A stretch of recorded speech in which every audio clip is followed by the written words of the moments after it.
கர்த்தராகிய இயேசு கிறிஸ்து நாமத்தில் உங்கள் அனைவருக்கும் வாழ்த்துக்கள். இந்த நாளுக்கு உண்டான உயிருள்ள வார்த்தை எரேமியா 31:3, அநாதி சிநேகித்தால் உன்னை சிநேகித்தேன். ஹல்லேலூயா.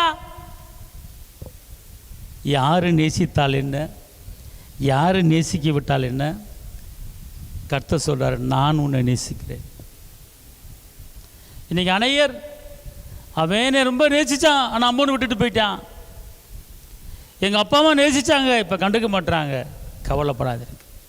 இன்றைக்கி இப்படிப்பட்ட நிலைமையில், இப்படிப்பட்ட சூழ்நிலையில் யாராவது உட்காந்து நிகழ்ச்சியை பார்த்தீங்கன்னா, ஏசப்பா உங்களுக்கு பேசுகிறாரு, அநாதி சிநேகித்தால் உன்னை சிநேகித்தேன்.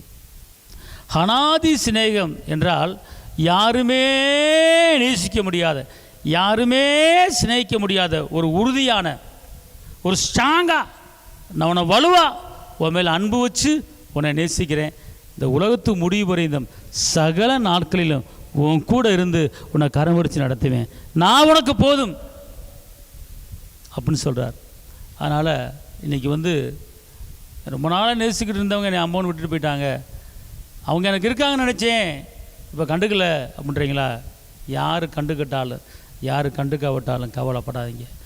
நம்மளை அழைச்ச இயேசு சொல்கிறாரு, அநாதி சிநேகித்தால் உன்னை சிநேகித்தேன், என்னுடைய காருண்யத்தால் உன்னை மூடி இருக்கிறேன், கண்மலை வெடிப்பில் வைத்து என் கரத்தால் வச்சு உன்னை மூடி பாதுகாப்பேன் சொல்கிறார். அதனால் கலங்க வேண்டாம், கர்த்தர் உங்களுக்கு துணை நிற்கிறார், பெரிய காரியத்தை செய்வார், தைரியம் இருங்க. உங்களுக்கு ஜெபிக்கிறேன். தகப்பனே இயேசப்பா, நன்றியோடு துதிக்கிறேன், ஸ்தோத்திரிக்கிறேன். ஆண்டவரே, இந்த வார்த்தையை கேட்டுக்கொண்டிருக்கிற ஒவ்வொரு தேவ பிள்ளைகளும் நீ சொல்கிற ஒரு வார்த்தை, அநாதி சிநேகித்தால் உன்னை சிநேகித்து என்னுடைய காருண்யத்தால் உன்னை நான் மூடியிருக்கிறேன் என்று சொல்வதற்கு நன்றி. உம்முடைய கிருபை, உம்முடைய பலன், உம்முடைய வல்லமை, உம்முடைய சுகம், உம்முடைய அற்புதம் ஒவ்வொருவரையும் ஆளுகை செய்வதாக இரத்த கோட்டைகளை மறைத்துக் கொள்ளுங்கள். இயேசுவின் நாமத்தில் பிதாவே, ஆமென். கர்த்தர் உங்களை ஆசீர்வதிப்பார். ஹல்லேலூயா.